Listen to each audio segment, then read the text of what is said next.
নমস্কার বন্ধুরা, রুম্পার পাঁচমিশালি চ্যানেলে সবাইকে স্বাগত। আমার আজকের রেসিপি লোটে মাছের ঝুড়ো বা ঝুড়ি। ভিডিওটা শুরু থেকে শেষ অবধি দেখার জন্য সবার কাছে অনুরোধ রইল।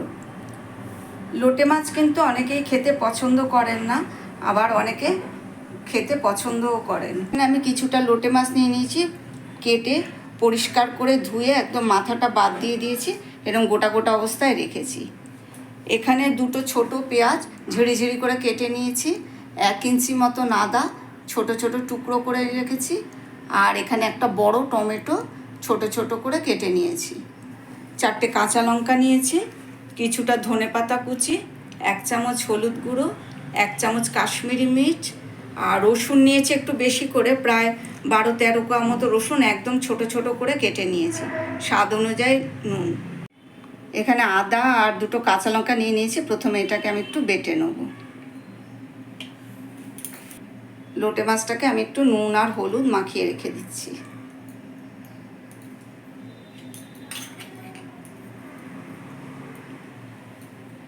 ভালো করে মাখিয়ে রেখে দেবো, ততক্ষণে আমি আদা আর কাঁচা লঙ্কাটা বেটে নিচ্ছি।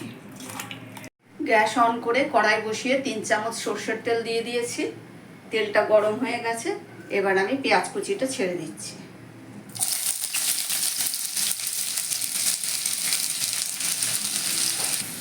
গ্যাসটাকে মিডিয়াম টু লো ফ্লেম করে পেঁয়াজটাকে হালকা করে ভেজে নিতে হবে। এবার আমি এখানে স্বাদ অনুযায়ী নুন দিয়ে দিচ্ছি। পেঁয়াজটা তাহলে একটু ভালো করে মজে যাবে। পেঁয়াজটা হালকা করে ভাজা হয়ে গেছে, এবার আমি রসুন কুচিটা দিয়ে দিচ্ছি। 2-3 মিনিট আমি রসুন আর পেঁয়াজটাকে আরেকটু ভেজে নেব। এবার আমি আদা আর কাঁচা লঙ্কা বাটাটা দিয়ে দিচ্ছি, টমেটো কুচিটা দিচ্ছি, 3টে কাঁচা লঙ্কা দিচ্ছি, 1 চামচ হলুদ গুঁড়ো, 1 চামচ কাশ্মীরি মির্চ। কাশ্মীরি মির্চটা রঙের জন্য দিলাম। এবার মশলাটাকে খুব ভালো করে কষিয়ে নেব।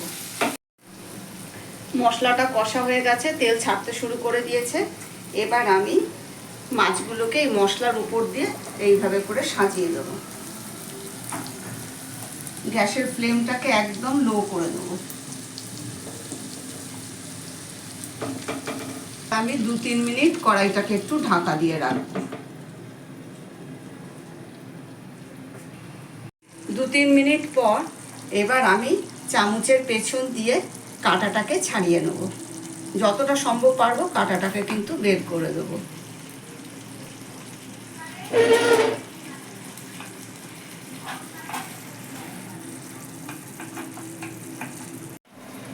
এই যে বন্ধুরা, আমি চামচের পেছন দিয়ে এইভাবে লোটে মাছের মাঝের কাঁটাটাকে ছাড়িয়ে নিয়েছি। এইভাবে কাঁটা সমেত রান্না করলে খাওয়ার সময় মুখে পড়লে কিন্তু অনেকেই পছন্দ করে না, সেই জন্য এইভাবে কাঁটা ছাড়িয়ে লোটে মাছ রান্না করলে খুব ভালো লাগে। এবার আমি গ্যাসের ফ্লেমটাকে একদম বাড়িয়ে দিয়েছি, দিয়ে এবার লোটে মাছটাকে পুরো শুকিয়ে নেব। ভিডিওটা ভালো লেগে থাকলে লাইক কমেন্ট করতে ভুলবেন না। আর যেসব বন্ধুরা আমার চ্যানেলে নতুন, তাদের কাছে অনুরোধ রইল চ্যানেলটাকে সাবস্ক্রাইব করে দেওয়ার জন্য। এইভাবে লোটে মাছ বানিয়ে আপনারা গরম ভাতের সঙ্গে খেয়ে দেখবেন, খুব ভালো লাগবে। এই যে বন্ধুরা, লোটে মাছের জলটা শুকিয়ে একদম পুরো ঝুড়ো ঝুড়ো হয়ে গেছে। এবার আমি সবশেষে 1 মুঠো ধনেপাতা কুচিয়ে নিয়েছি, ধনেপাতাটা দিয়ে দিচ্ছি। ভালো করে মিশিয়ে এবার আমি গ্যাসটা অফ করে দেবো। এই যে বন্ধুরা, লোটে মাছের ঝুড়ি রেডি। আজ এখানেই শেষ করছি। সবাই ভালো থাকবেন, সুস্থ থাকবেন। ধন্যবাদ।